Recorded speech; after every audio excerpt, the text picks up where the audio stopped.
how to improve employee morale and job satisfaction.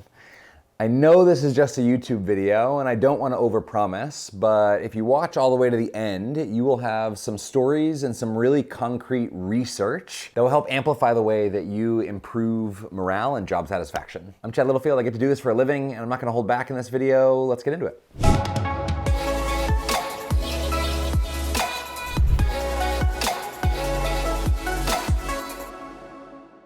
So when I first started the learning journey of how to actually crack the nut on figuring out how to improve morale and satisfaction, right? It's a pretty big metric to move. One of the first books I read was called Authentic Conversations by the Shokeers. And in the book, they talk about this story of a newspaper company, and I'm greatly paraphrasing here. But essentially, this newspaper company was failing. People are not buying newspapers like they once did. And the CEO was running the company in this way, seeing this decline, but had this major mentality of caretaking, right? He cared a lot about his employees, and so he didn't want to loop them into the fact, and so he's dealing with all of these issues behind the scenes, trying to save this company, but caretaking and kind of keeping troubles away from the kids, so to speak.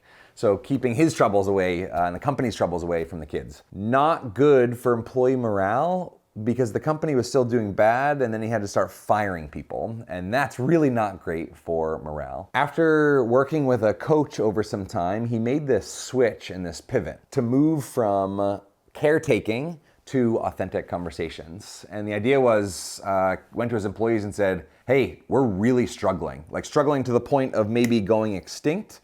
I need your help. What can we do? And brought people into this problem and recruited everybody to be on the same team working toward this larger effort. And what happened was morale and employee satisfaction went way up because they had a cause, they had a purpose, they were working towards something. And so the first overarching underpinning framework that I would invite you to think about is shifting any caretaking behaviors over to authentic conversations, where you're as transparent as possible.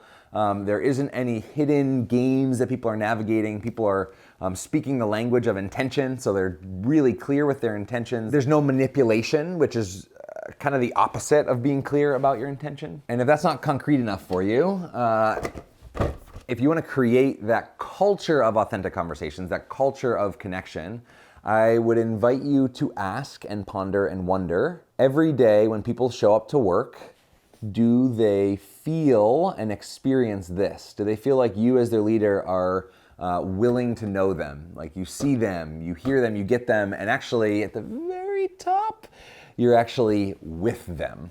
You're actually on their team. You want the best for you. I get to work with organizations all around the world, and what I find oftentimes is that employees do not feel like their bosses and their leaders are actually on their same team. They feel like their bosses and their leaders are trying to get something from employees without necessarily also wanting to improve that employee's life. Shifting over to some really interesting research, psychologists did this really fascinating study where they actually took 20,000 audio recordings. So from people out in the wild, right? So people just going about their day. As a part of this study, had little audio packs and microphones hooked up and just did what they normally do for weeks on end. And they collected over 20,000 audio recordings and analyzed them to figure out what makes people happy. They had metrics to quantify that, but one of the things that they found was, somewhat unsurprisingly, I don't know that we needed 20,000 audio recordings to learn this, but one of the things they found was the people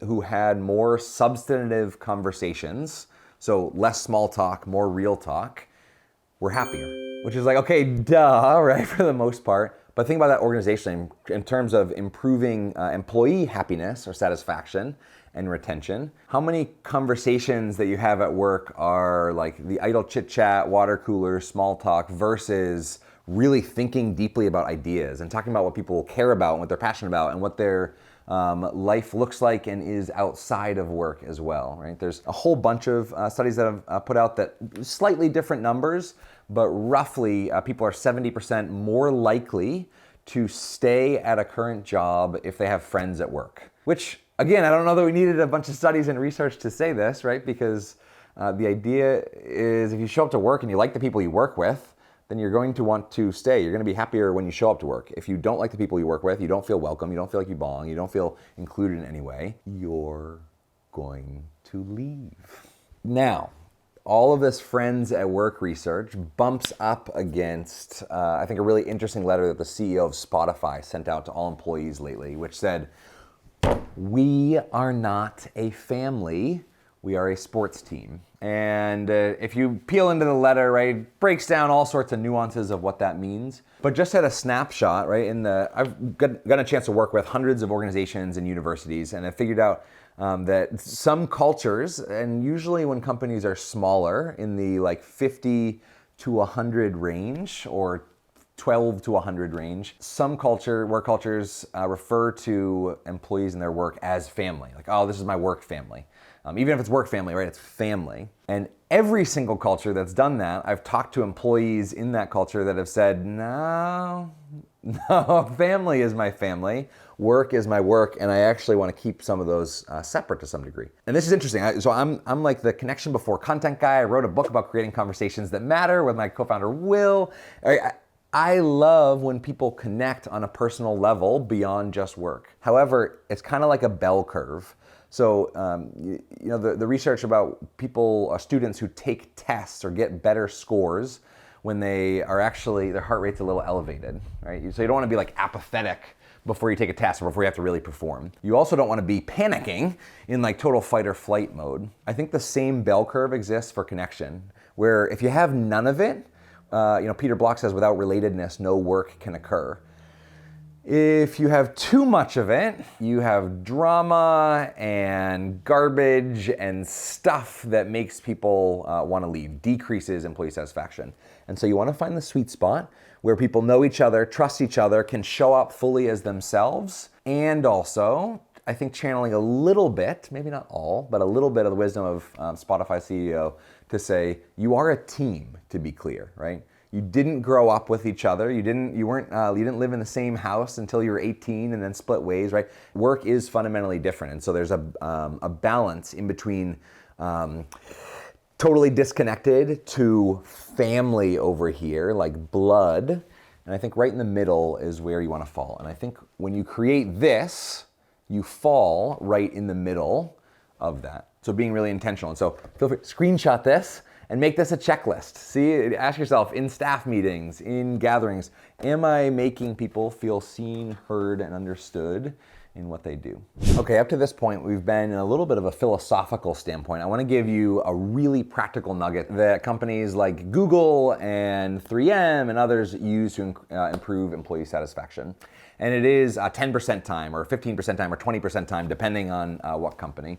I learned this, and I believe the origin of it is with 3M. Employees were given, I think it was 15% time to work on projects that they were interested in, that they wanted to explore. It didn't have to be related to their job. It just had to, in some way, help build up the company. From that 15% time, sticky notes were born.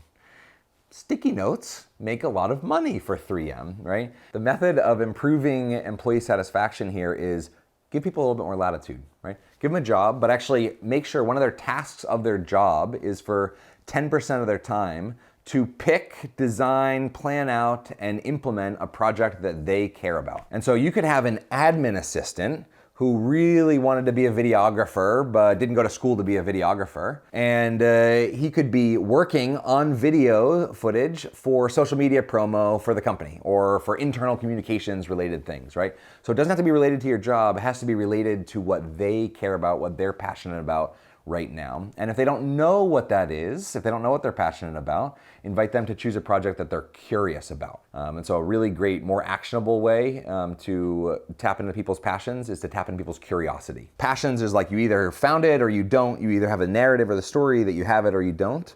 Whereas curiosity is something that you can actually find and discover, right? You can give somebody the action of like, go to the internet, type in Genghis Khan, and follow your curiosity for 25 minutes. And you could actually do that, right? It's an action.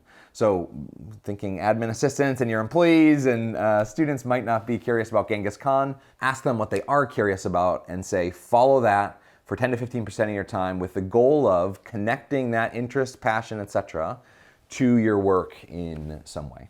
I've never loved eating canned food, so I don't like to serve it up to people. So hopefully these larger snapshot ideas were really helpful, and you can ruthlessly reinterpret and steal them and apply them in your own context. And if you want to look in the info below, create a whole bunch of free tools to help improve employee satisfaction and morale. I also get to do this for a living. Feel free to find my info below and we can have a chat. Have an awesome day.